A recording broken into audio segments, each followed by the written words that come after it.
and this is kind of why this is what those studies are kind of leading to. We communicate through language every day, all day, whether that's speaking or via email or social media or whatever.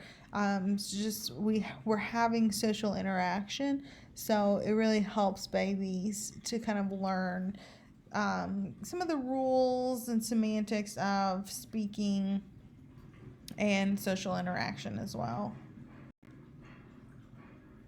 A language acquisition device is a term for a hypothesized mental structure that enables aspects of grammar, vocabulary, and intonation.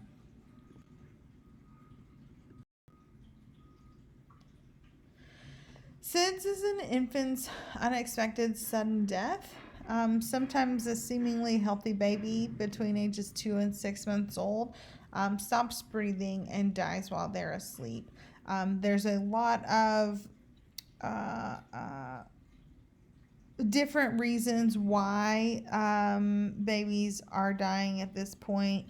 You can see some of the risks here. Helping kids, putting kids on their back helps them to not kind of roll over and suffocate themselves because they're not quite equipped with the cognitive capacity or physical dexterity to roll over or move or know that they should be doing those things yet. So and then here's some other risks as to why kids might die from SIDS. Table 3.2 in your book does have more details on benefits of breastfeeding for baby and mother.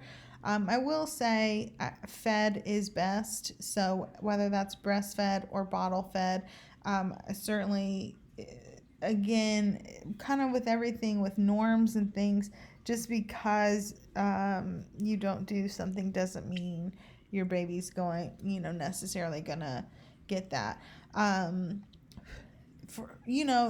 For example, it says here breastfed babies are less likely to develop allergies, asthma, obesity, and heart disease. I was bottle fed baby. I don't have any allergies to speak of. I don't have asthma. There's certain things. Just because you do one thing or another doesn't mean your child is doomed in the long run. So you just have to do what's best. Whether you can't breastfeed, you don't want to breastfeed, whether you do breastfeed, it's just important that we don't shame someone else for their decision.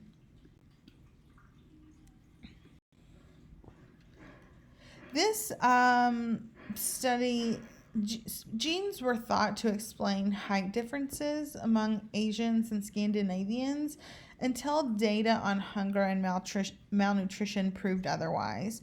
Once we realized that, starvation went down and height went up almost everywhere, especially in Asia.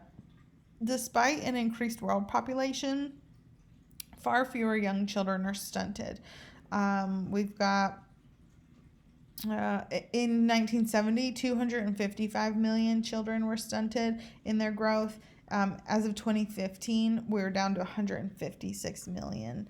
Evidence also identifies other problems: civil war, climate change, limited access to contraception. These things have increased stunting in East and Central Africa from 20 million to 28 million in the past 50 years.